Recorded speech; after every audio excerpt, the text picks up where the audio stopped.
Good evening and welcome to a brand new episode of Freewheeling. My name is Siddharth Vinayak Patnankar and I have been promising you a very fun episode. And I'm pretty sure that this episode is going to live up to that promise because the person who is about to join me right now is someone with whom we always end up creating video content that is fun to watch. And you know what? It's not frivolous fun because there's also lots of information that you will pick up because this is one person. The reason I enjoy speaking with him is because his brain's always ticking. He has a very creative mind, and I will not go on with this introduction any longer and quickly bring in Pratap Bose. There he is. Good evening or good Hi, afternoon, Pratap. hi, Sid. Hi, everyone who's watching Freewheeling. Real pleasure and privilege to actually be on this new format. We are, all in lockdown, as you all Absolutely. know. So great to be on this format. Thanks for having me, Sid. It's wonderful to see you. And of course, I said good afternoon to Pratap because he's joining us from his home in Warwick because he was in the UK when this, and of course, he lives there when this lockdown started. And so I hope, firstly, everything's okay there. You, your family, everybody's safe. Yes, we are all fine. Luckily, we're having a run of great weather, Sid, and the days are quite long. Till we have light till about 8:30 in the evening. So at least that keeps the mood, Yeah. quite positive. That's great. A lot of people are signing in and starting to say hello to you. I must tell you that Hello. because there's lots of people who are already wishing you and saying hi. And so, guys, lots of time. I promise we will have that for your questions. And I know many of you have a lot of questions as well to ask Pratap. And so, hang in there because I have plenty that we're going to go through hopefully in the next, well, let's see, I'm going to say half an hour, but I'm sure it's going to extend to being longer than that because that's As what always, happens. Yeah, that's what happens with us, right? Okay. yeah. So, Pradap, first things first. The current situation, not easy for anyone, and certainly not for the automobile industry as well. But specific to your kind of work, and the fact that you have teams that work out of two different continents as well. How has it been sort of working? The communication part of it, the keeping some of the actual productivity and creativity going. Yeah, absolutely right, Sid. This is a interesting time for us as an industry. Of course, BS6 transition just has happened while we had the lockdown. So that's of course one side of it. The other side is, like you said, we are actually. I pride myself in saying that we are one design team in three global locations: UK, Italy, and India. And of course, no country has really, avoided this issue that we're going through today. Now, design is of course a very very collaborative discipline, as you know. There's lots of us involved doing various parts of the car design that need us to actually be face to face, and in most cases, we are walking around a physical 3D full size model, a clay or whatever it is. And when you discuss with your teammates, that's when I think the best ideas come. Having said that, Sid, as we've gone through a very intense phase of new product introduction, and we are now in the design phase of the next generation. So luckily, this phase we are able to actually undergo and carry out while we are on lockdown. We are using digital tools like everyone else. So I have reviews with all my chief designers in UK, Italy, and India. And you can spin a digital model on the screen. You can zoom in, zoom out. You can put lighting. You can render. So we are using sort of every digital tool that we can draw upon. Right. So, but of course, nothing beats the banter, the chat, the cups of coffee with each other. I think that's difficult. Everyone is working in isolation, even though you can communicate. I think there's something in a power of a group of people coming together, especially in design, that leads to some great work. You what you spoke about, it in a way, the reason why I think a lot of this is carrying on the work itself, because you're right. Without this kind of technology, the fact that we're all connected virtually this way, and especially in a creative medium like yours, like you said, you can even put in light from different angles and things like that. Yeah. None of that was Yeah. possible. What, just a few years ago? That's right. There was some very rudimentary, let's say, programs, etc., available. But where we are today with virtual, digital modeling and digital presentation software, and of course the people who use that software alone doesn't do anything, as you all well know. We've got some great people who actually run these programs, and that gives us a very, very accurate depiction of what's going on in the designer's mind. So, like I said, we can rotate the models on the screen. Yeah. We can light them in certain ways. We can put paint shades on them, how they look in a dark light, or a dark shade or a light shade. These tools have become really, really very advanced. Of course, it doesn't take away from the fact that I still believe the physical model is very important. But just purely the situation we are in, I think the digital tools are really helping us move the work along. Tell me this though, that I mean, this is just lifting off from what you just said. Do you foresee a scenario where clay modeling and just that the physical aspect of design could altogether disappear? Maybe if not in the current generation itself, then and of course I don't mean model generation, but generation of designers.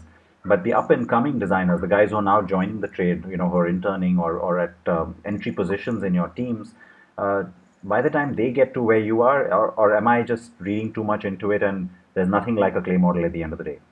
No, Sid, you're absolutely right. I think my generation of designers who graduated or who came out even 20 years ago, 20, 25 years ago, and where kids are today when they graduate, their ability with digital tools is far beyond what we could have imagined.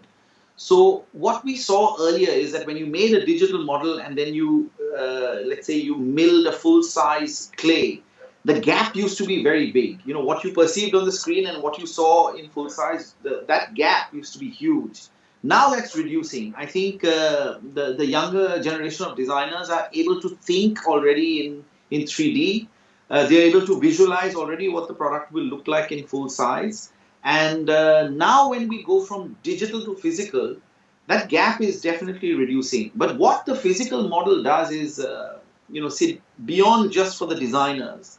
See, in a normal company, in a large OEM, a design sign off is actually taken. That decision is taken by a group of people. In our case, it's some members of the executive committee. The managing director, the head of the business, the head of engineering. A physical model gives them really no room for imagination. What they see is the car that's going to be produced. So there's no Yeah. gap in perception. This is actually the role of a physical model today. That people can see exactly how big it is. They can judge how wide, what the dimensions of the car are going to be. This is not yet the case in a digital world where someone can think it's too big, it's too small, because you can't see it relative to anything else. But tell me this. I And the mean, same, yeah. sorry to cut in there, but I have to ask you that when you talk about being able to take that screen designed form to the milled actual clay model, Yeah. the fact that even that the milling process itself, earlier it was all done by hand. Now you actually have a robot Right. that sort of gets the command from that screen design, and so it's Yeah. obviously going to be that much more precise. Do you think that helps too? Yeah, it's precise and it's very fast. So, for example, we can leave the five-axis, the robot that you mentioned, the five-axis milling machine. We can Yeah. leave it overnight, and we can come back to the studio the next morning, and the car is already milled in full size, which used to take weeks earlier. Yeah. But having said that, Sid, you look at all the lovely cars behind you, and of course, the cars we launch. There's always a human you can perceive when you look at a car. Purely the way the surfaces run, the way the lights, the highlights will flow. You have quite a few great examples behind you. All of those would have definitely been touched by the hands of a clay modeler or a designer, and it gives that extra 10% between something looking really good and something looking amazing. It's that touch of the hand which I haven't found, that we can Hat ka replace kamal. easily. Hat ka kamal. you know, uh, And the other thing, Sid, if I may, there's lots of movies which use virtual models. yeah. Obviously, there are movies which don't have anything physical at all. Something like an Avatar or even others. There, I think digital modeling is literally playing the role it plays. It is the actor, it's the medium, it's the technology, it's everything. A lot of that is actually coming into, from gaming. That all of that is coming into automotive now. The models are lighter in terms of digital weight. They are lighter. We can make them faster. So when I talk about the lighting, the animation, all of this has actually come from the movie world. Yeah. No, and of course, people tend to forget that that's even more helpful on interior design with textures and materials and colors. You can do so much without actually having to prepare a physical model. Absolutely, absolutely, Okay, now absolutely. I have to tell you that even though I requested people to hold on and not ask their questions yet, there's like a barrage of questions that have already come. But we'll get Okay. to that. I have to talk to you a little bit about the production models and, of course, all the Yeah. goodies you showed us at the Auto Expo. So I'll start by first speaking about the car that I'm seeing the maximum questions about, which is the Harrier. It gets Mm. so much attention. I mean, obviously, Yeah. there's the big reason why it gets a lot of that attention is the work that you and your team have done. And I think I have talked about that ad nauseum, so I'm not going to drone on about it. But ever since it first came out as a concept at the previous Auto Expo, and then you brought Yes. the production car, you promised us a car that would look very much like that, and you delivered on that. What's it been like? That and the Nexon. I see you even on Twitter. I see you really reacting to so many owners directly. There is so much Yeah. love, and a lot of that really comes from the design. Yeah, see, if I look at where we were 6 or 7 years ago, I think we had lost a lot of mind share. I call it mind share in the Indian customer. And if you don't have mind share, you can't have market share. It's as simple as that. If people don't consider you in their purchase decision, you won't sell cars or anything actually. I mean, even a channel on television has to command mind share first. So without mind share, you have no market share. So my job and the job of the team that we put together in design was really to earn back mind share first. The very fact that people are talking about us, the very fact that they're interested in even this conversation means that we've managed to gain some mind share. Now, the market share situation, of course, has lots of different parameters which I won't get into. But mind share was the first thing I wanted to capture, and design plays a huge role in that. The Harrier is particularly special. I'll tell you why. Because, and I say this all the time, the architecture of a car really defines what the design of the car is going to be. If you have the wheels in the wrong place, if the wheels are the wrong size, if the cabin to body ratios are wrong, whatever styling you do, you won't be able to cover Yeah. up for a poor architecture. And Harrier, the great thing was that I would say 70% of the architecture work was done by the Land Rover team, Jerry and Massimo, on that what we call the D8 platform or the D8 architecture. And the same applies to the Uh, Gravitas, right? yeah, absolutely, absolutely. I mean, we didn't have any struggle point of view to say, oh, can we have the wheels a little further out or forward? Or this work had really been done in the architecture of that, the platform and the product itself. So when we gave that to the design team, it was a real dream to work on, both those products. So that's the reality of the Harrier, the proportion, the muscularity, all of that is purely because the bones are in the right place. Architecture is like your skeleton. We talk about people's bone structure, so Yeah. to have a very good bone structure is important. But going into it, you always knew that there was going to be the larger brother, the Gravitas. So we're seeing those shots on the screen right now. So talk to us about that. Creating the three-row. Was that you start with the basic design and then kind of stretch it out, or do you start with both together? How has that worked? Yeah, actually, we start together. When you say brothers, means they share a lot of things, of course. Even though their individual characters are very different, the Harrier customer is a particular kind, and the Gravitas is someone else. India has big families still, which is a good thing. So there's a huge need for 6, 7 seat vehicles, and we saw that when we tried it on the Hexa. The sort of let's say the demand and the conversation it generated really convinced us that we could go for a 7 seat Gravitas. And when it does come, I'm sure it'll make a road of its own, like Harrier has. Okay. Now, we have to, of course, talk about the other car that has uh, just come to market, and it has been the one that has got a lot of attention as well. And again, mainly for its looks, I have to say, and that is the Altroz. So, both of these cars, the Harrier and the Altroz, started their life as concept cars next to each other. And they've Yeah. both stayed true to concept, and that doesn't always happen in this industry. And it's a promise that you lived up to. Yeah, I always say, see, as you know, and your viewers know, different companies do concept cars for different reasons. Some do it to show a dream, which is really far fetched and ahead. Some do it to test out a product category. Some do it to test a design language. I mean, there's various reasons, and one should judge concept cars for that. And we were in a phase, where we did a lot of concept cars, which we, for many reasons, couldn't bring through into production, pixel, megapixel, etc. So Nexon actually was the first concept car we said, no, if we are showing this, we've got to get it done. So, the Nexon was started that for us. And then, of course, H5X, which turned into the Harrier, the 45X, which turned into the Altroz, and 2X, which was shown as HBX in Delhi earlier this year. So very important for us that don't show a dream which we are not going to deliver to the customer. For us as a brand, it's very important to stay true to that. Don't create something that generates a lot of conversation, etc. And then the production car either doesn't come or comes in a form that no one even can connect it to the original concept. So that's been really our endeavor. And I must say, I must compliment also the engineering team. They work very hard with us to make the shapes, the packages that we design, make them real.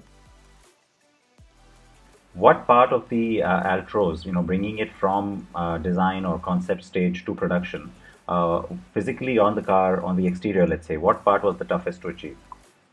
So a couple of things. Of course, Altroz, many people, as you know, we just launched before we had this lockdown. So probably many people haven't seen it on the road yet. But when they do, they'll notice some really striking elements right from the front shark nose. Sid, I wanted the car to have a nice long bonnet, which is difficult to do in a hatchback, and difficult to do in a hatchback where you're giving a lot of space to the occupants. So to make the bonnet look longer, I really pulled out the nose and gave it that shark nose. So you see a nice long bonnet. There's a line which sweeps from the T logo, the slingshot line, goes all the way around on the doors, comes up on the A pillar, and then disappears on the C pillar. That is one line which is traveling on 5 or 6 different body panels, and aligning. And if you don't get the alignment of the body panels right, that line can basically it breaks and doesn't work. So again, here engineering, manufacturing, the plant team, quality teams, to align all those panels for that one line that starts at the T logo at the back, sweeps around the shoulder, goes to the base of the A pillar, comes over the cantrail, and disappears into the C pillar. That's my favorite line in the car, and that was on 45X, and we managed to bring that into production. I have to tell you that one of the things which I had planned to do after I did the review of the Altroz was to, of course, do the comparison, and we haven't had the chance to do that yet. Where I was going to, I had already planned to say that hands down, best looking car in the segment right now. But I haven't been able to Absolutely. do that yet, and no, and it's great that that's coming from Tata. I mean, you understand why that has so many connotations which are positive, Yeah, even for the industry, yeah, not just for yeah. us who maybe link it with nationalistic sort of sentiment. It's not just that, but I think it's great for the industry and it's great for the buyer to see that kind of strength coming from an indigenous manufacturer. Now, the Yeah. Altroz, the Harrier, the Gravitas we spoke about. I have to, I just literally have to start asking some of these questions because there's so many. There was a question just a little while ago from someone who wants to know about the launch timelines. I think it was Kuljit who asked about the launch timelines of the Gravitas. I understand that with the COVID situation, you really can't put a date on it, but what was the original plan, let's say? I mean, we had always said that when we showed it in Noida at the Auto Expo, we'll launch it in this calendar year. So that was the original That plan could in still any happen. case. Now, So yeah, Could still I happen. hope so. Yeah. But like you said, we don't know what the COVID situation is going to look like, play out. So many companies have had to sort of adjust launch plans. So at the moment, Kuldeep, sorry, Kuljit. Kuljit, we can't really give you a date on that. Yeah, that's understandable. I think there's a comment from Mayur, which you'll be happy to know that he's looking forward to the new age Tatas. And then there's a comment from Rakesh about the ORVMs on the Harrier create blind spots. Is that feedback that you've got? Yeah, look, let me. It's a very simple technical explanation. When we did the Harrier, there was a requirement for three-lane visibility in the ORVM, and we really expected that to come to India and become part of the safety norms. That you need to see three lanes Yeah. while you're looking at the ORVM. That's a European norm, by the way. But somehow that rule hasn't materialized, and you'll see in the 2020 Harrier, we've actually created a more aerodynamic, slightly sleeker ORVM.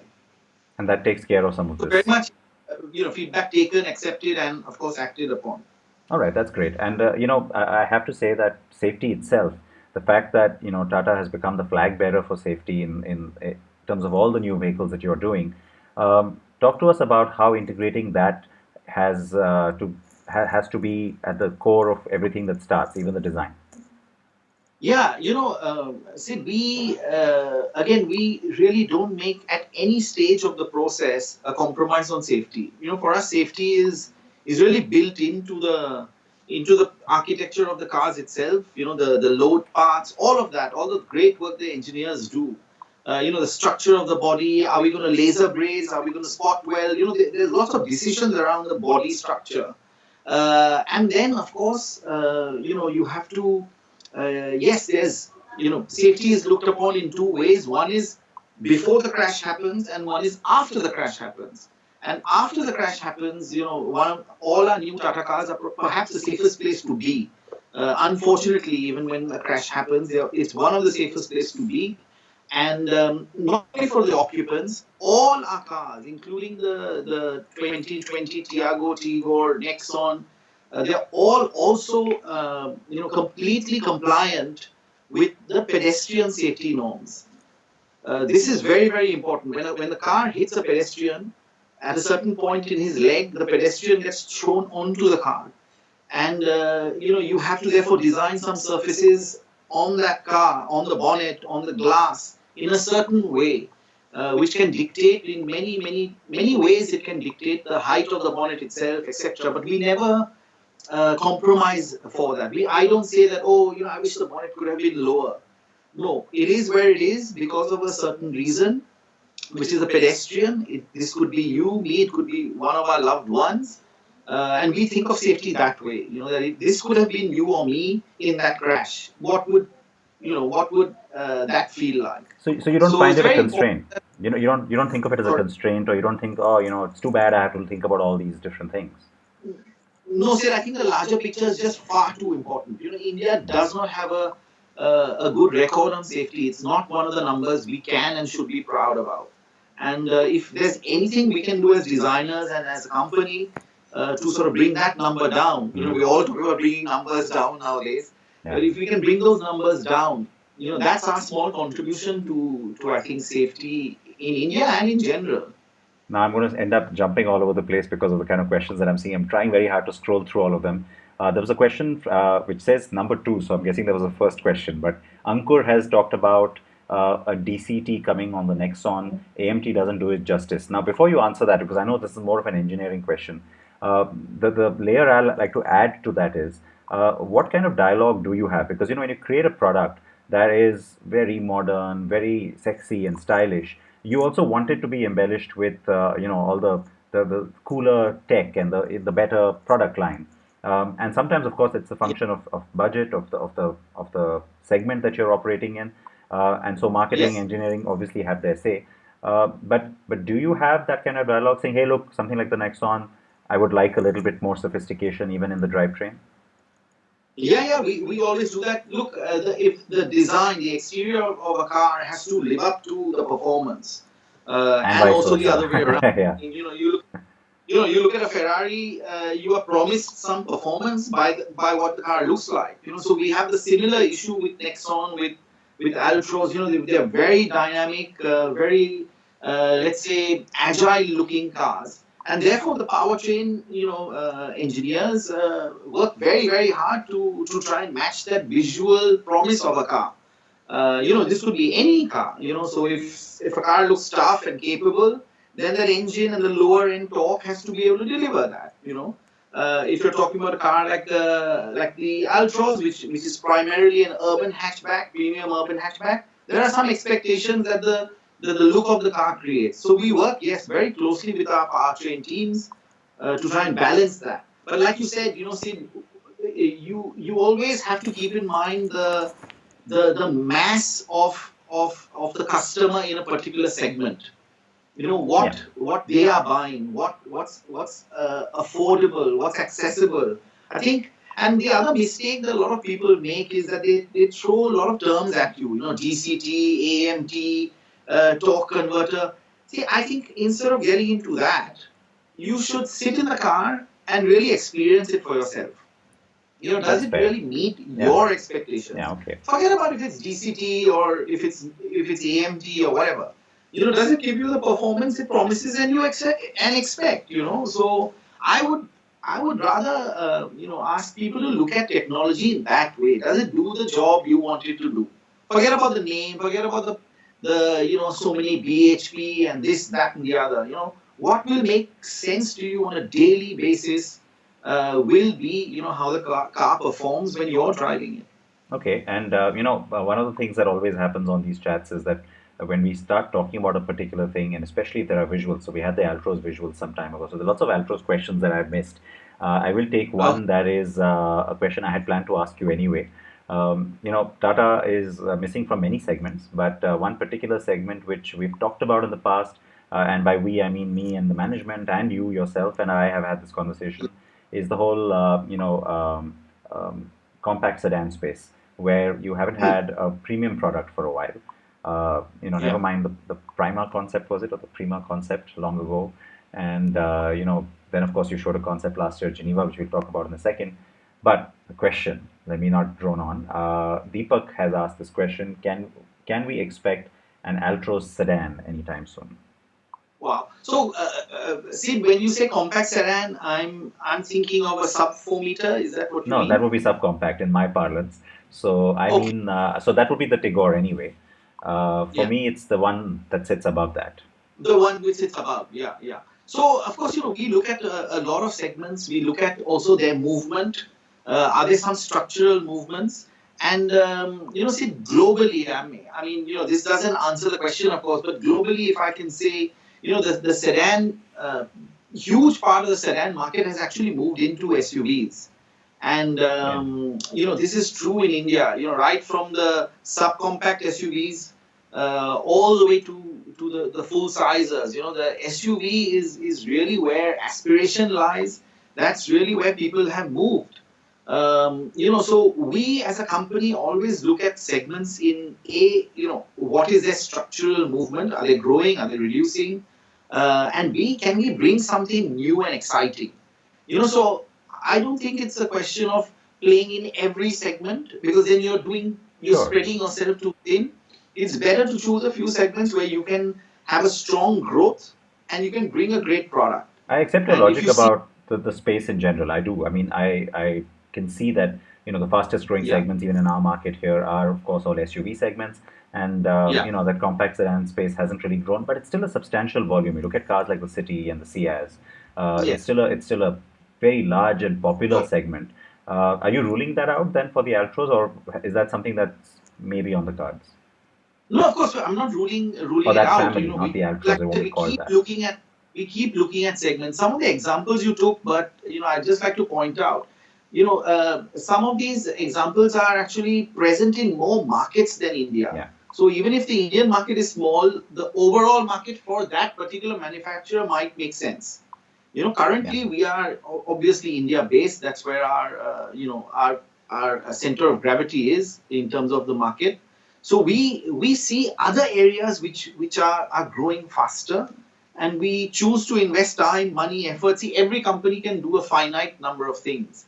And, so where we have, it's like running a house. When you choose something, there's many things you want to buy, but you choose to put your money on something which will make the most difference to you. So it's the same thing in a car company as well. So speaking of which, let's quickly talk about the H2X turned HBX. Yeah, And you saw the excitement at the expo, even at yeah. Geneva when you first showed it as the H2X last year. Uh, Extremely, extremely appealing design, and we've all sort of raved about it. Uh, what is your sense on that segment? Because in many ways, yes, there is another product there which has a similar claim, Yeah. mini SUV or whatever you want to call it. But do you think that that's where you could do something potentially with that car when it comes to market that will be, like you said, bringing something completely new to the segment, really exciting the marketplace? Yeah, going back to why we do concept cars, this was one reason. When we created this car, we really, H2X got incredible, Oh response at yeah. the last expo. And then, when we showed the HBX again, the response was phenomenal for a car which is 3.8 meters long. So it's a tiny car by any standards, but the kind of response it generated, it really sort of reinforces the fact that you're doing the right thing as a company. You have made those right choices. Sorry. It's bloody good looking. Yeah, yeah, yeah. And again, the architecture is great. The wheels are in the right place. We've worked very hard to do that. And again, when it does come, I think it'll create the kind of buzz that the Nexon, Altroz, and the Harrier have been able to create in their own segments. It's a striking car to see on the road. It is also a little more, even in that size, Sid, it is much more authentic. It's not a pretend SUV.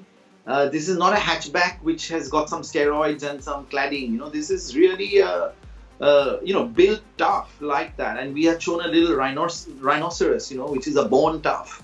The HBX for us is really very authentic. It may not be 4x4 because that customer doesn't go 4x4. But in terms of toughness, ruggedness, bad roads, it'll handle that with ease, actually. Okay, we are seeing visuals on the screen right now of that car, and before anything else, you've delivered on the promise on the Harrier, and you've said already on camera to me before that here's another car you will deliver which will look just like that. So now you're not so concerned that you can deliver that, given the experience of the Altroz and the Harrier behind you. Yeah, it's the same team, Sid, as you know, the design team. And again, we have a lot of experience now in the team to deliver those kind of products. The conversations that we need to have with engineering, marketing, other parts of the company, and it's this real nice collective effort to deliver this product.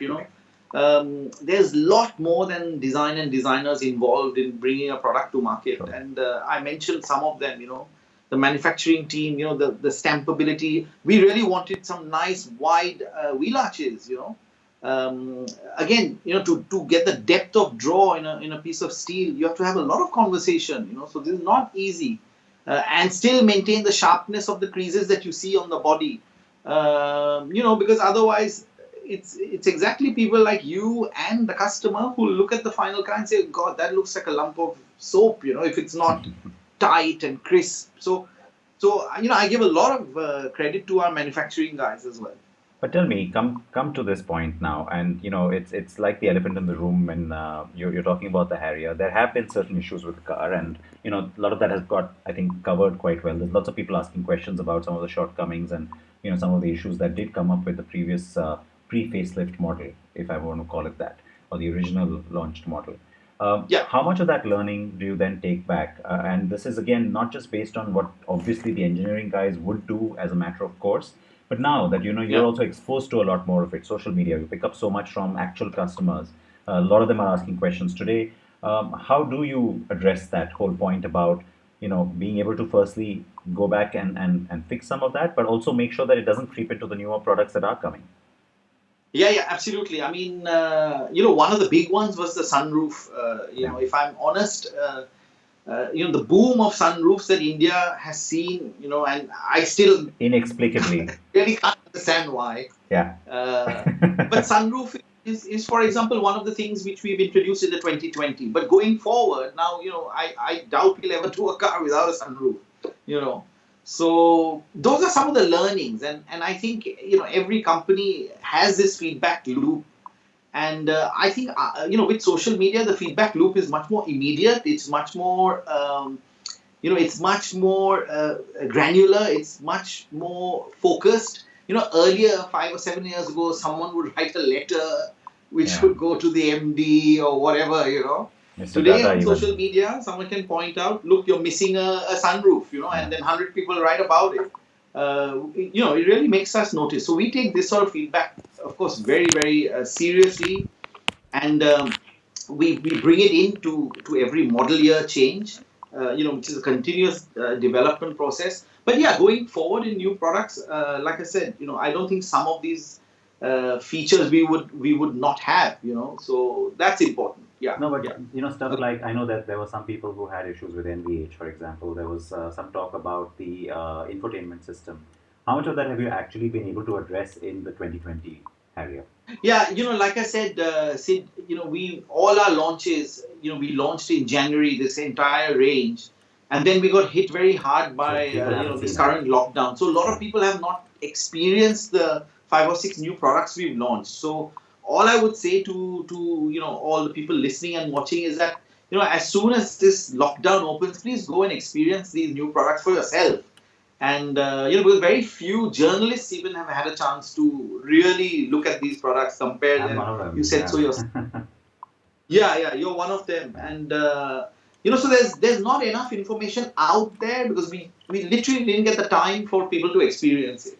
Okay, and that's fair. I mean, so for all of you who are bringing up all the issues that you may have seen on the previous Harrier, the good news is that some of that has been addressed, and we'll of course wait to see the car before we can pass any judgment on how well it has been addressed. So, guys, be patient on that. And then, we have to, of course, talk about the other big thing that happened, which is your first EV, which came out as well recently, just before the expo. And then, at the expo, it was again one of the big showcase models. But before we go there, since we're talking about concepts and design studies, and before I go to the EV concept from 2018, or 2019 Geneva show, let me first and foremost talk about the car that won you yet another CNB Auto Expo award for design, which is the Sierra concept. So much emotion, so much nostalgia linked to that car. The fact that you could have called it something else. You could have called it HCX, but the fact that you chose to go there, I don't remember how many years it's been. I wanted you to call the Harrier Sierra, if you remember. I even went and had that hashtag, tried really hard to get it out there on social media.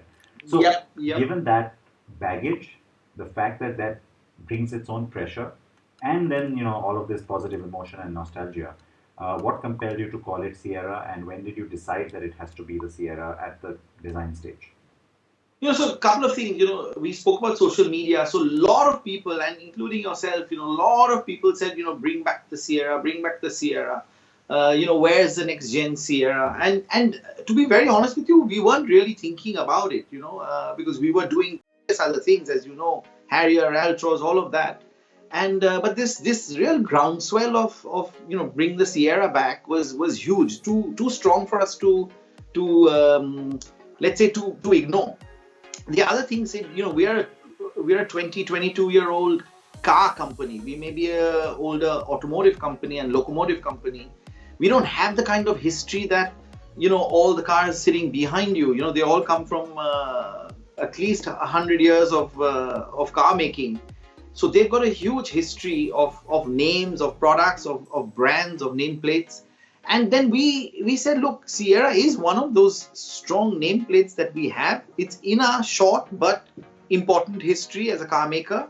So, what would that Sierra look like if it was designed today for this day and age? And, there was no other way that could have gone. It had to be electric.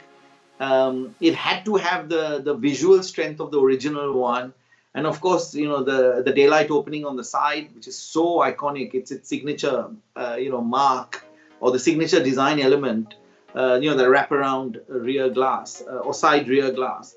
So we kept some of these things in mind, but we didn't want to be a slave to the original Sierra, because that was a slave to nothing else. So when you revive, or when you continue, or you bring in a name in a new avatar, it's very important not to go into that retro trap. And you said that just now. The line is very fine.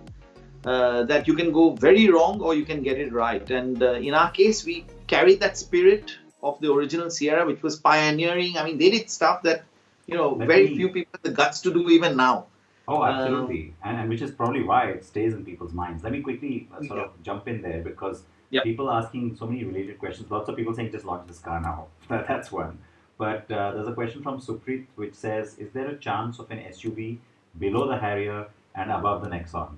I am reading that to mean the Sierra. So Yeah. what is Yeah. your take on that Yeah. Yeah. statement? No, Sid, if you remember, the original Sierra is actually longer than the one we showed. And we chose this particular segment, which because it's for smack bang in the middle of the 4 meter Nexon and the 4.6 meter, Harrier. So it's in the middle. It's 4.3, 4.4 meters. So it's a really good size. And for me, yeah, that's why we chose the size, because there is a space there. And so tell me this, how difficult is it to then, and not necessarily just from a design perspective, because that part is still easy to understand. But as a company then, how difficult is it to say that, okay, yes, SUVs are hot, but therefore we must look at each sort of niche where we can bring in a product, and yet make it such that in itself, it can get the volume, it can do the business. So you've got the HPX, you've got the Nexon, then you've got the Sierra, and then you've got the Harrier, and then you've got the Gravitas. And somewhere in the middle of all that is the Hexa. How are you then looking at making sure that each one gets its own space? Yeah, and you've literally listed them. You remember a few years ago when you and I met, I said that we would love to have a SUV in every size and every Yeah. price. And these plays are actually towards that. Having said that, of course, Sierra is still very much a concept. Like I told you, we weren't even looking at it as a product.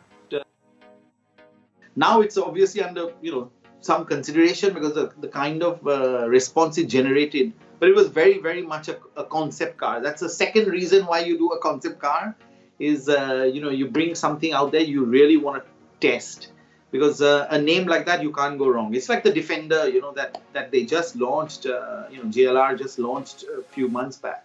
When you come back with a name that's so strong, you You can't don't mess it get a up. chance to get it wrong. Yeah, you can't mess it up. So there's a related question which is not specific to this, but I see it now, so I should ask you. Why no connected cars yet? So yes, I know it's a bit of a trend. We're starting to see a lot of cars which have this internet inside, or the eSIM related services.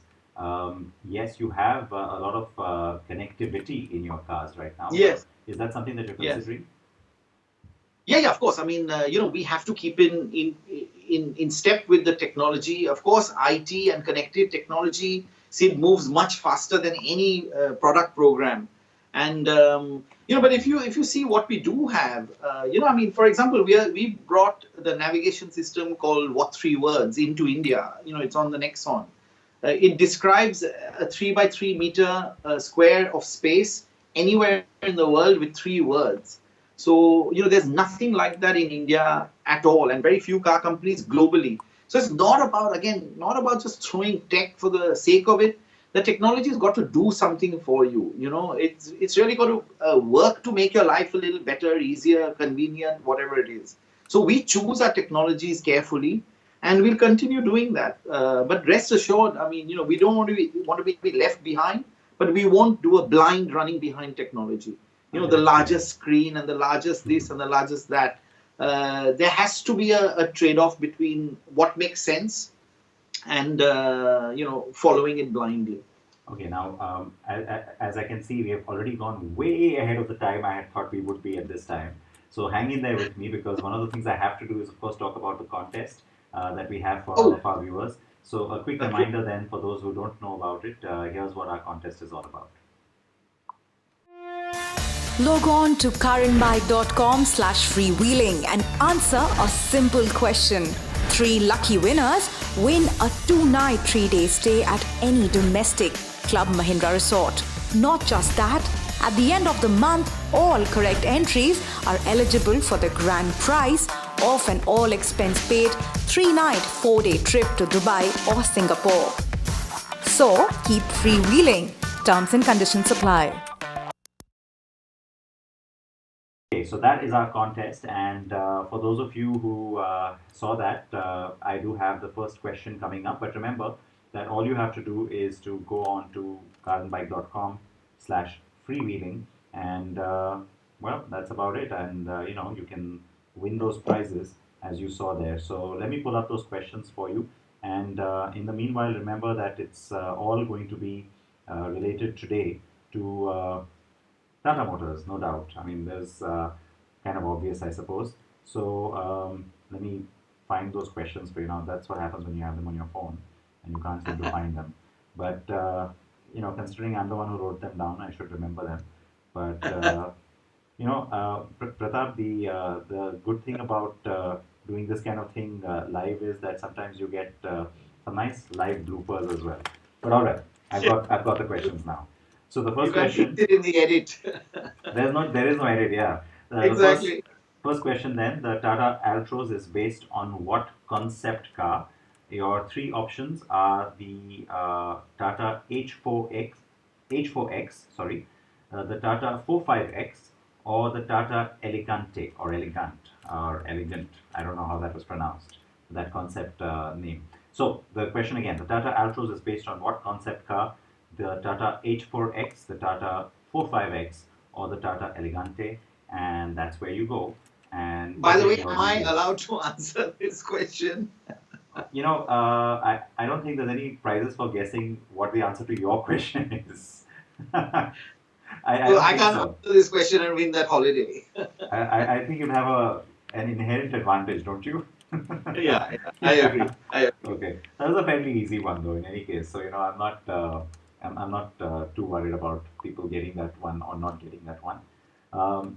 Okay, having said that, there are a couple more questions coming, so guys, watch out for that.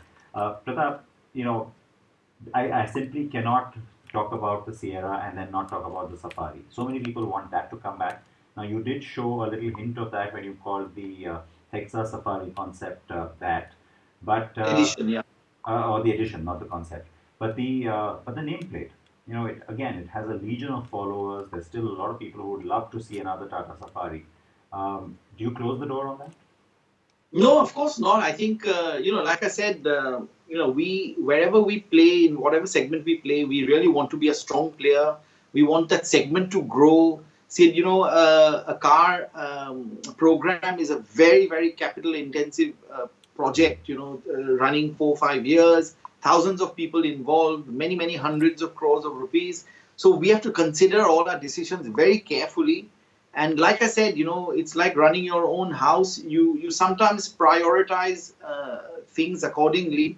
And our priorities are currently in the high growth, volume areas that we see. Because we want to have a sustainable business, So yes, there are many things we can and should do perhaps, but it just needs a certain time that we have to dedicate to those things, So we have a fine capacity like everyone else, so that's the real reason. Sure. But none of these projects are dead. These nameplates are very important to us. They are why we are here today, by the way. So yeah, respect. Yeah. So since we can at least operate in the realm of conjecture and have some fun with that, can I please have your permission to throw a little bit of a challenge your way, and then we'll get everybody else involved. I promised everybody a surprise, and I was about to lose track of that. So let me throw this challenge my way. Okay. Yeah, of course, your way. And Okay. everybody else can get involved later. I'll explain. So what I'm looking for is basically, I'm gonna define a few sort of parameters, and Okay. I want you to just sort of sketch that out for us now. So Sketch it sketch it out, like just a basic, however you think you want to express that Can I on just grab paper. some paper? But here's the challenge first, so you can start thinking of Yeah. what it is. So, three different sketches or three different designs. Okay. But the parameters remain the same. All three have to be three different body styles, but Okay. all have to be sub 10 lakh rupees in terms of what you would look at as a target segment. All have to be potentially able to take on electrification in terms of hybrid or fully electric powertrains. Okay. Yeah, okay. I won't put in more constraints for you. So those are the two things: sub 10 lakhs, three body styles, and then of course, like I said, potentially can be electrified. Okay. Are you okay with doing this? And then you know what, we'll ask people to vote on which one they like the best. Oh, okay. So I'll just grab some paper then. Give me half a second. I've Do got that. my I'm going to desk. ask the second question in the meanwhile. Okay. Okay. All right, guys. So Pratap's going to go and get the paper, and then we're going to have some fun, hopefully. And that was the surprise I had promised you guys. For those of you who saw my tweet. The second question for you is: in 2014, Tata Motors opened its first design studio outside India. Where was it? Germany, USA, UK. In 2014, Tata Motors opened its design studio outside India. Where was it? Germany, USA, or the UK? So those are three choices. And once again, the little caption on your screens there: carandbike.com/freewheeling. Please go and answer that question. It's a very simple one again. And Pratap is back. So let me quickly bring him back in. Okay, so you've started doing it, I can see already. So, while you're doing that, let me also pick your brains on, the thing that I always, people always ask me what's the stuff you enjoy the most in your job. I actually love Yeah. looking at the compacts because that's where the maximum constraint is. To see what gets developed and then produced, you know that it's coming from a place of a lot of hard work. I mean, it's easier to do it with a more expensive product. Easier is the wrong word, but you get my point. From design Yes. as well, do you think that's true? That the biggest constraints are at the lower end of the price point? I think there's Sid, with my own experience, I've been able to work in quite a few different types of companies with different types of products. Every segment actually has its costing and price constraints. I mean, just because a Bentley or a Rolls Royce costs upward of 1 crore doesn't mean that the designers have a free hand completely. So they just operated at a different envelope size. But the challenge is, of course, that when you bring a product at the entry level, let's say something like a mid hatch, like a Tiago, but the expectations that the customer has in terms of features, in terms of fit, finish, quality, design, is of a higher order, and Sure. it should be. To then try and match that is of course a challenge, but it's a good challenge to have. I think designers are most creative when they're actually tasked with some challenges, Okay. and we've loved doing those cars. Okay, fair enough. By the way, Sujoy is saying, can we also do this challenge? So yes, please knock yourself out. Go ahead. I would love to see some of your sketches too, and you can maybe, if you can, quickly take pictures and maybe tweet them to me. That's one way for me to share them with Pratap and all of the rest of the people who are watching. So knock yourself out. Put on your creative caps and pick up your pencils or pens and go for it. Pratap's busy at work there as well. And so, you know what, to be fair, let me just go ahead and ask the third question of our contest while he's doing that, because you can see he's taken it really seriously. So the third question is that the Tata Sierra concept that we just talked about, that was shown at the 2020 Auto Expo, is it A, hybrid, B, an EV, or C, a biofuel vehicle? So your question is, the Tata Sierra concept shown at the 2020 Auto Expo is option 1, a hybrid, option 2, an EV, option 3, a biofuel vehicle. And again, remember, the place to go and answer that is carandbike.com/freewheeling. Very simple. And you have to just input your details and, of course, answer the question. And remember that for many of you who may be wondering how we are giving away holidays as prizes, well, of course, you avail all of that only when it's safe to travel. And so we won't put some stipulation on you that you have to do it within a certain time frame, because, of course, we understand that things right now don't allow you to travel. So maybe once it all opens up, this could be the best gift that you can give yourself, because I'm sure you'll all be itching to get out, and a free holiday is certainly going to be something that will get your juices flowing. So enter that contest. And, again, so one done, is it, Pratap? Yeah, I've done a couple. Oh, two done. So That's fast. That's really fast. yeah, So, I'm being a little futuristic, so people will have to excuse me for taking a little bit of liberty. Is that okay? Very much okay. And by the way, while you're doing that, I can tell you that I can see a lot of feedback coming in for Pratap saying that, a lot of transformation has happened at the company, and people are asking that, firstly complimenting you on that, and then also saying that maybe you should write a book about it. So, maybe we can write a book about it together someday. Yeah. The other feedback that I'm getting from a lot of you is that we're not very audible to you. So I've tried to tweak the sound levels now. So please tell me again if you guys can hear me. Then please let me see some thumbs up there from you, because I'm worried if you can't hear us in any case. And okay, Abhishek asked a question about why does Tata Motors take a long time to develop and deliver a new product? Too many years into development, and then you lose the first mover advantage, whereas competitors do it sooner, for example, Hyundai. Do you accept that? Because we all know that development does take a long time. Yeah, I mean, if you see our development time, Sid, it's as good as any other company in the world. In fact, we are doing all new products now within 4 years. We are anywhere between 36 months and 40 months. Which is a huge. We've had to re-engineer the company to actually do that. And it's faster than many others. Actually, sorry, it's actually faster than many others. Yeah, it is. So I think in terms of development time, we are no different from any company globally. Our new processes are all geared towards that. And like I'm saying, it's taken a lot of re-engineering within the company. We used to be 60, 72 months earlier. We brought that down to 36, 40 months. So the way of working, the tools we use, all of that have helped. Of course, the architecture concept. This is one thing that we perhaps, in comparison to the other global OEMs, we didn't have this sort of architecture concept, and now we've got Alpha and Omega, and that really helps us to do top hats and variants much, much faster. So as you see more products coming off those two architectures, you'll see that the speed looks also perceptibly faster. Earlier we had almost like a platform for each product, whereas now we have an architecture which is scalable, which is flexible, and we can therefore do top hats much, much faster than we could earlier. So again, watch out for the new stuff that's coming. Okay, fair enough.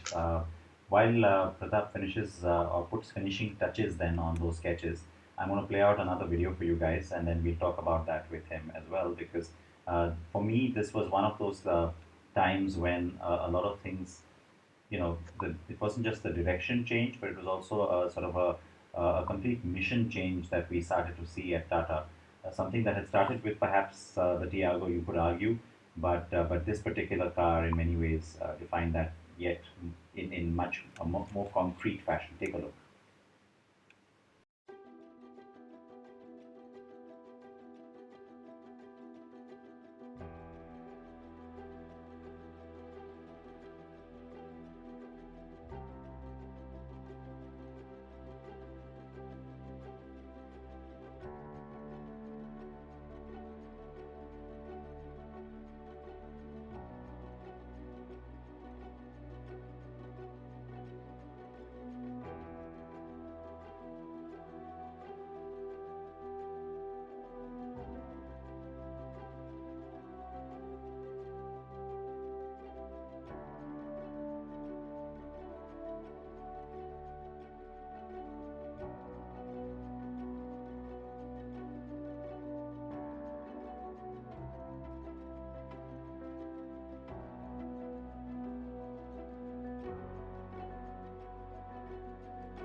All right, so Pratap, the sedan concept that was shown at the 2018 Geneva Motor Show, if I remember correctly, the E-Vision. Yes.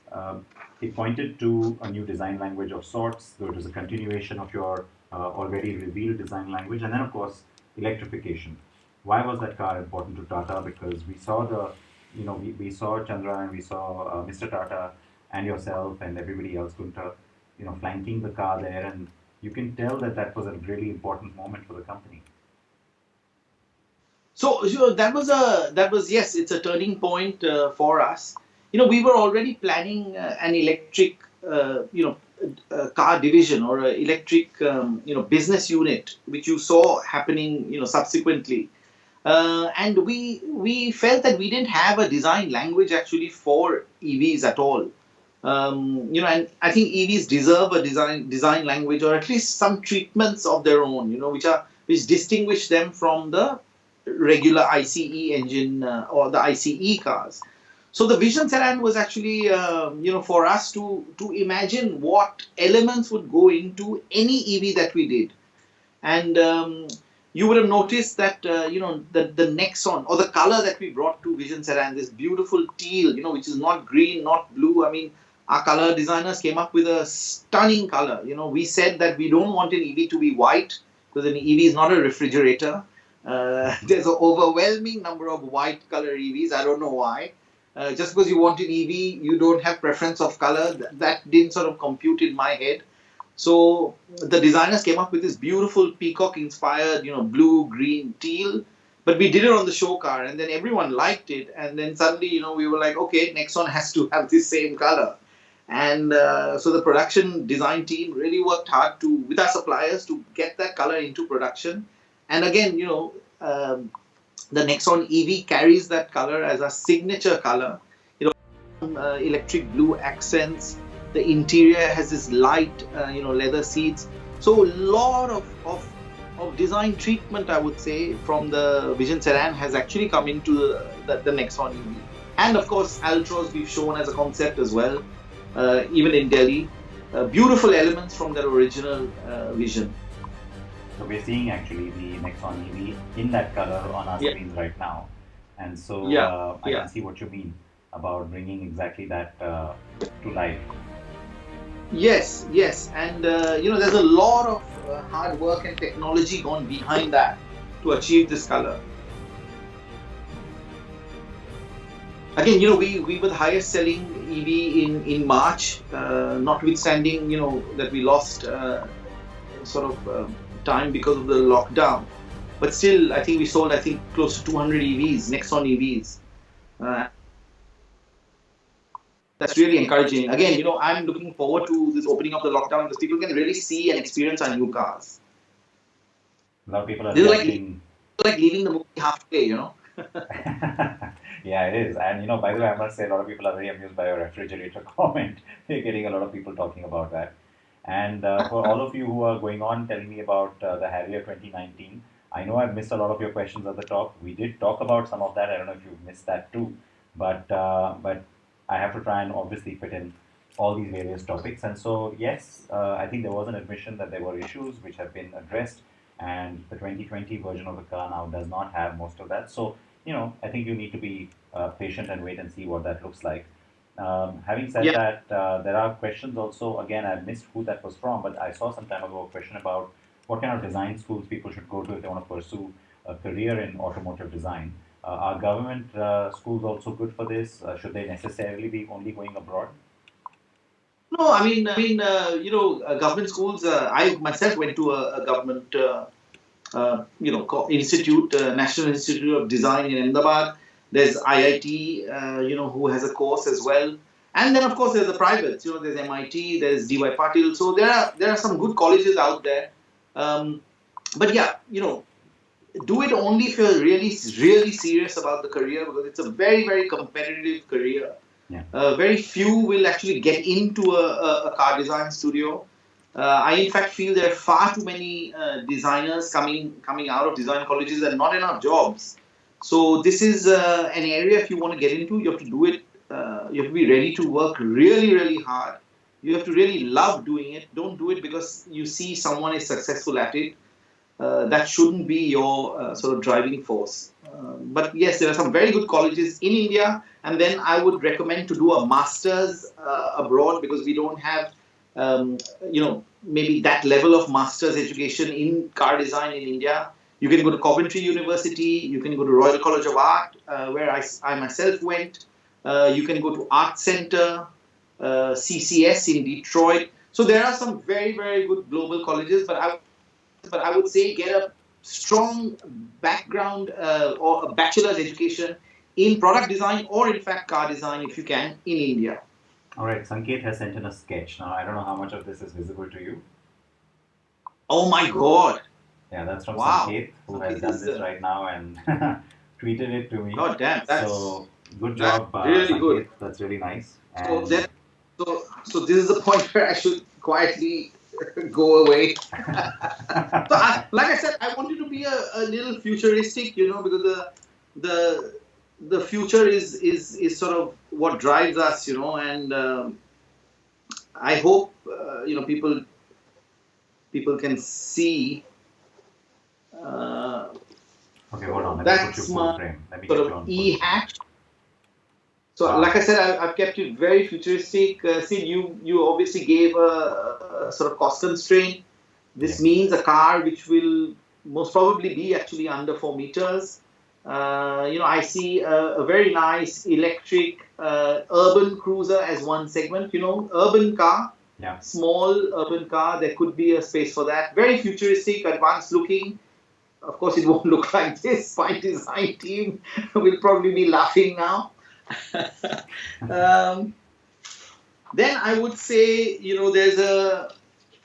there is a space for a very aerodynamic sort of, sedan which slips through the air. The electric architecture, as you pointed out to me, allows us to have a little more cab forward design of that. But again, it can be quite sort of smooth and sleek through the air Are those because it's suicide an doors? EV. Are those suicide doors? Yes. Yeah, very cool. And the last is, of course, what I see as a very simple but rugged electric SUV. Again, for the cost point that you mentioned, it can be very, very sort of square in its appearance, in its silhouette. A very nice large glass. There are many people who like this sort of how can I say, basic shapes for cars even now. And, we could see a return to this sort of simplicity. I think we have a lot of complication in car design currently, globally. There's a lot of, surface entertainment. Right. But this one is, sort of back to the basics. It's a very, very accessible, large, gives you lots of, visibility, very low belt line. So it's just some of these things I thought in the 5 or 7 minutes that you gave me. You're harder than my CEO, Sid. That is saying something because I met your CEO. Yeah. So, At least he gives me a little more time than you. Okay, fair enough. Okay, guys, now you've seen those 3 sketches. In fact, Pratap, if you could just hold them up one by one again.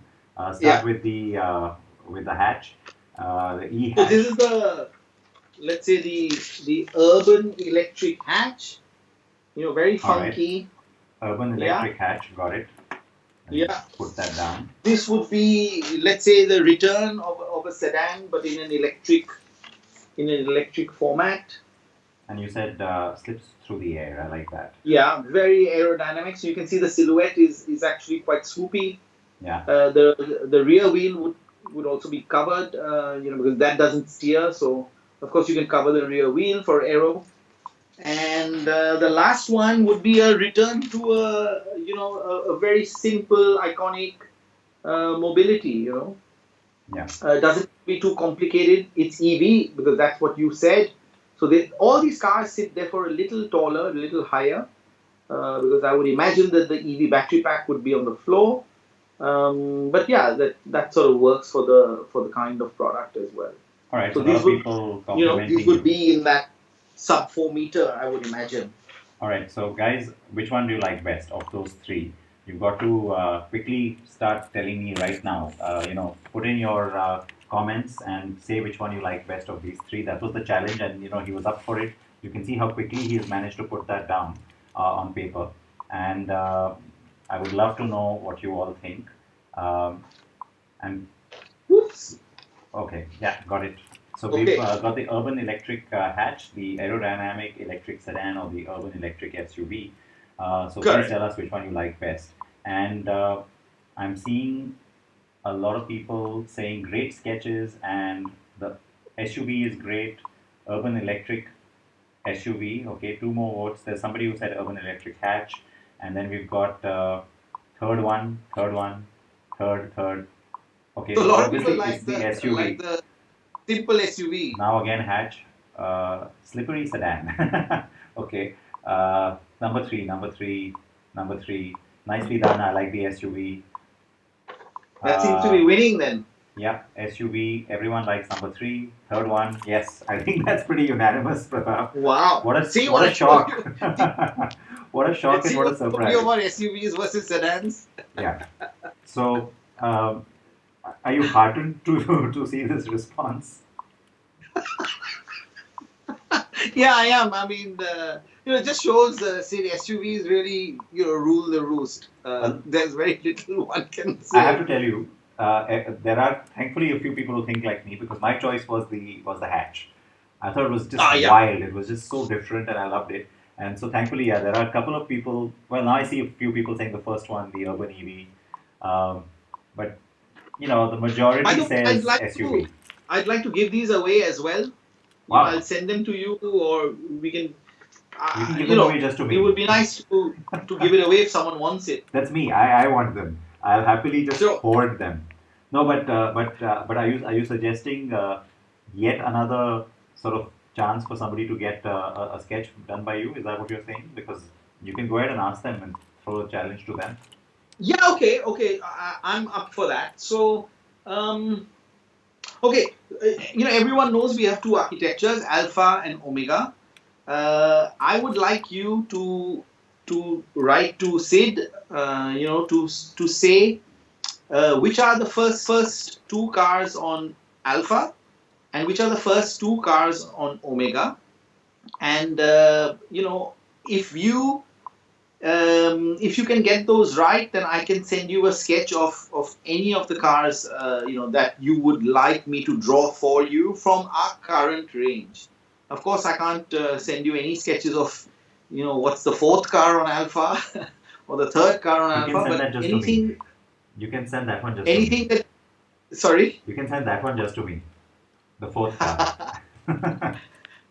So yeah, please go ahead and name in that order the first two cars on Alpha, the first two cars on Omega, and tell me which car you would like me from our current range, to draw for you, and I'll send you an original sketch.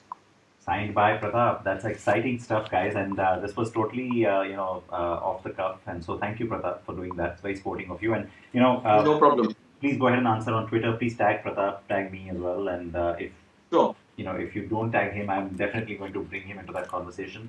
Yeah. Meanwhile, I got another sketch which I want to quickly show you. Anant has sent this. Yeah, I think it's kind of visible now. Three different cars. Oh wow. So you got what looks like, I'm assuming, a cabriolet SUV kind of concept, a hatch, Really good. and wow, third one's again an SUV. Yeah. Or, So you or can a, see the kind of talent, Sid. The second one looks like a coupe SUV. yeah. So again, you can see the kind Very of nice. talent there is in the country. I would just say to any of these guys, and girls, please, if you really want your talent and your interest to become a profession, you must study for it. Please do that. And education is fundamental. I cannot tell you the number of people who will send me drawings of cars. Yeah. But in many cases, they are drawings of cars that exist. So someone's drawn a car from a photograph.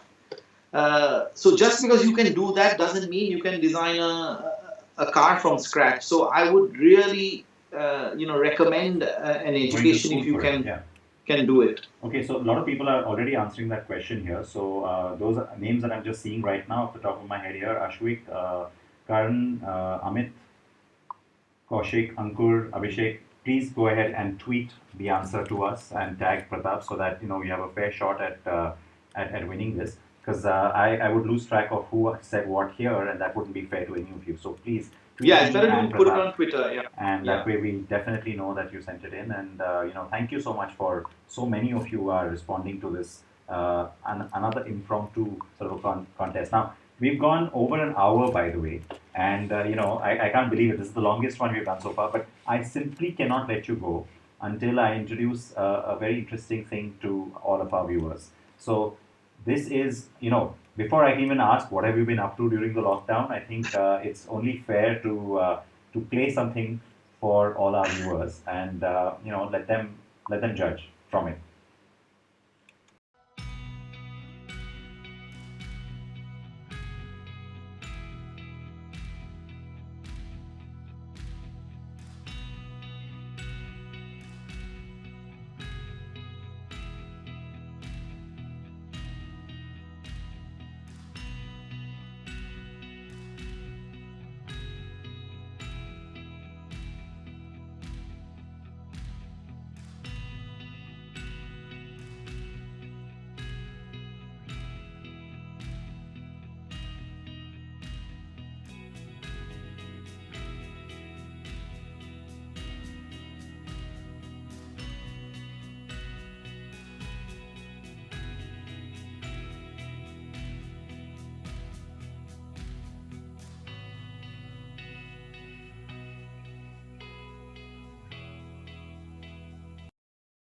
All right. So what was that all about? You got to share this now with the rest of the world. I know some of it you've So been doing see, on Twitter. Some of it you've been doing on Twitter. But for those who are not on Twitter, yeah. please tell us what this is all about. Yeah, I mean, I've always loved building model kits, and I think the last one I built was, when I was probably in school. The last model kit. Of course, in design college, we designed and made our own models. But a kit I probably did, many years ago, probably 30 years ago. Now, I've also got this passion for aircraft, World War II aircraft. So I keep buying kits. I keep buying kits online, and the boxes end up, in a pile at home, making my wife really very angry. But with this lockdown situation, it was really a way to get back into it. So I use, a day or two in the weekend, of course, only to try and create these models. It takes my mind off work. It takes my mind off what's going on around us currently. It's a great escape, and I've chosen a scale. I do 1/72 because I can finish that in a day or day and some hours the next day max. I'm not a geek or whatever, but I'm a kitchen table modeler. Again, makes my wife very angry, but it's a real great escape to be able to get back into this. And if there's anything positive you can take out of the whole situation we are, it's helped me rediscover this passion and hobby that I've had. So yeah, that's what it's about really. So I actually have a picture coming up right now on the screen of six of them, and then we also showed pictures while you were speaking about of each one individually. So you got the two Messerschmitts, you got the Wildcat, the Mitsubishi. What's your favorite of this lot? My favorite is the Focke-Wulf 190. Of course, the Spitfire is a great plane. I don't have it in this collection. It's in my office, the little Spitfire. But I think the Focke-Wulf 190 is a stunning aircraft. It's just so beautiful to look at. And of course, when you're making these models, you actually notice, because you're holding it in your hands, you notice all these things very, in close distance. The transitions, the forms, why a plane looks like the way it does. The form function balance. So there's a lot going on when you do these models. So anyone who wants to do it, please take it up. It's a great hobby. Well, I can see that you have a whole lot of them that you haven't yet gotten to, because I've even got a picture here that you sent me of the unopened boxes. So yeah, they can see that now on their screens. So how do you expect to be able to get those done before So the of lockdown course, lifts? I really want us to get back to normal. So we've got another 3 weeks extension here, at least in the UK. That means 3 more weekends, so I can probably make 3 more planes. So I've also got now a picture coming up that there's you at your workstation or your desk at home, and Yeah. there's a huge pot of coffee. So is that what gets you through the workday? Coffee is fuel, absolutely. And also, again, it's a moment you take to make your own coffee. You've got the time to do it, and it's a nice thing to use the espresso cafetiere. Again, you've got this ground up coffee that you bring from Italy and all that, and never get a chance to use it because we are always using instant coffee. So again, this kind of slowing down is helpful. It just makes you appreciate a few things that you gloss past, in your normal day. All right, so lots of great comments coming in for the planes, and we need more discussion, please, says Ankur. So, on the planes specifically, if any of you have any questions, please ask. But meanwhile, there's another picture that you shared, which is now my favorite, which is of course the cheese board and the glasses of wine, and that really looks like at the end of a long day you could use one of those cheese boards, with grapes and everything. Yeah. Yeah, it's one of those new things we're doing, because we can't meet friends. We're doing a lot of FaceTime aperitivos or meals or whatever it is. Yeah, so it's one of those. Bharat is saying that you very often showcase these on Insta, and the planes, I'm guessing, is what he means. Yeah. So, yeah. But all right, I'm seeing some more. Again, I've lost track of some of the questions I think here, but. We have to, I think, maybe start to wind this up now. So, cool. Who came up with the idea of the bird names for the cars? That's actually, even I want to know the answer to that. That's a question that just. That's a very good question. A few years ago, the gentleman who's now the president of the commercial vehicle business unit, Girish Wag. A lot of you all would have heard of him from his days, with the Nano project and the original ACE. So Girish used to run a department within the passenger car business, before he moved to commercial vehicles, called product planning and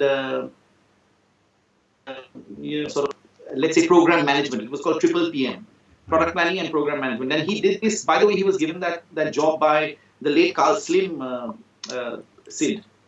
Carl Slim had created this triple PM function, and we always saw that whatever project somehow we were working on inside the company became known to everyone outside, and Girish came with this great idea to call it something that even inside the company people wouldn't know. So he called all the products. Yeah, so all the products were birds of prey. So Peregrine and Falcon and whatever, and Hornbill. So yeah, it's Girish's brainchild actually to call them these bird names. And believe me, it works because even I get confused. Are you confirming Hornbill to us? Was that a little hint? No, I mean Hornbill. That's why HBX was called HBX. I said it at the expo. There's a reason why we used HB. It's one of those internal names and they work for us. Like I said, it's sometimes so confusing when I can't remember which one's which. So it works as a decoy. So Sujoy, who was the first one to ask if they can also start sketching, has sent his sketch, and so it's only fair for me to hang on, let me go full frame on this so that everybody can see it. And there, 3 cars. Oh wow! Oh, come on now. Great. Did you catch a glimpse of that before it went dark? Yeah, I got a little glimpse. Yeah. There are people sitting, facing each other. Yeah, great. Yeah. So again, a lot of talent out there. Fantastic. Thank you, Sujoy. To do this in such a short time. Yes, and speaking of which, time, I'm going to really wrap this up now. I know there were many other things that I'd like to have talked with you about, and what I also have to do is ask the third question in that contest of ours, because we've got into Pratap's own little mini contest that he has done for you right now. A lot of people have already started tweeting in answers to that, so I will ask Pratap to repeat his question at the end, but very quickly, question 3 from the original contest then is, the Tata Sierra concept shown. Oh, I realize I've asked this question already. The Tata Sierra concept shown at the 2020 Auto Expo is A, a hybrid, B, an EV, and C, a biofuel vehicle. So, so much for my bird brain, where I missed that I'd already asked this question. And so, all right, finally, I'm going to request you, Pratap, to ask your question again, the challenge that you threw to everybody. So the question again, as you know, and we've talked about it, we have 2 architectures within Tata Motors. what are the first two cars on each of those architectures? Please let us know. What's the first two cars on Alpha? What are the first two cars on Omega? So that's 4 cars in total you have to name. And then, if you have the right answer, also name the car from the current range that we have that you would like me to draw for you and send you as an original. All right, so those are the things you need to do. Your handle on Twitter is at Bose Pratap, one word, Yep. and of course mine is Sid Partner. So please do go ahead and tweet those answers to us. And a lot of you for some reason are saying I should wear a headset, and I am wearing it. I just concealed it better today for a change instead of having the wire dangle. So I don't know if that's because you're having an audio issue, because I've checked and my team says that we're good on audio. But anyway, right at the end is hardly when I should be asking this question to you. So thank you though for all the participation, and thank you so much for bringing so much to this conversation, Pratap. I mean, I always knew this was going to be fun, and I knew that we're going to go over time, but not like this. I think some of your colleagues are going to be wondering what the hell we are both up to. But thank you, because I know that you took out time from the afternoon. It is still working hours for you. I really appreciate this.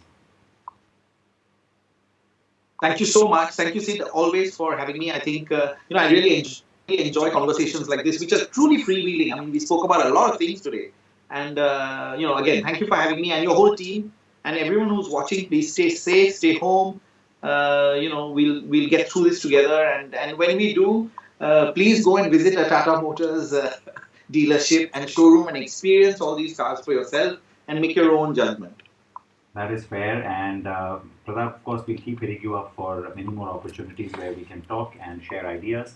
It's always fun, Sure. And I really look forward to it. I have to tell you that you're one of those people who I look forward to meeting, speaking with, and you always make it worth our while. So thank you. Thank you very much. And Thanks keep a lot. those fabulous designs coming. I mean, and keep pushing your engineering guys to make sure that the vehicles live up to your designs. Good. All right. Thank you. All right. Thanks, Pratap, and good afternoon to you again. Please take care of yourself. Stay safe. Thank you. Thank you. Okay, so that then, ladies and gentlemen, was the one and only Pratap Bose, who is Vice President Global Design at Tata Motors and is the man responsible for all this huge transformation that so many of you have commented about today. It was an absolutely freewheeling session, and it really lived up to that title, as Pratap just said. And we've gone way, way over time here, but it's great to see that so many of you have hung around and stayed with us through this conversation. The bit about the planes at the end was one of the surprises, and then, of course, the challenge where Pratap drew those 3 sketches for you was the other.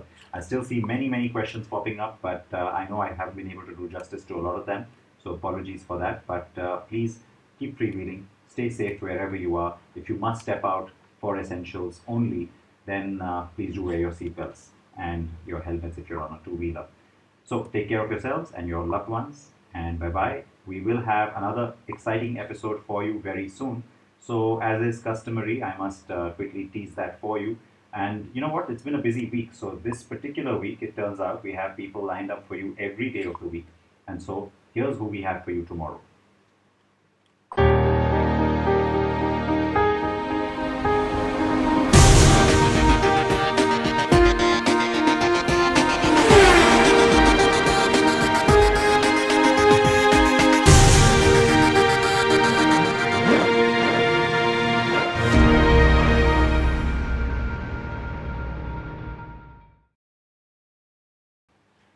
So Rajiv Chava, the man who heads MG Motor India, will join us on the show tomorrow, and that's in the evening, so something for you to look forward to. Please keep your questions ready for Rajiv.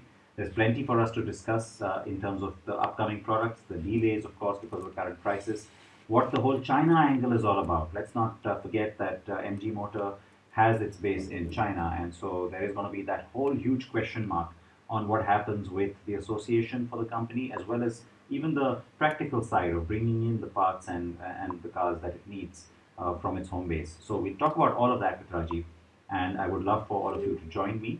Thank you so much for this evening, and like I said, stay safe, and please wear your seatbelts if you step out. Bye-bye.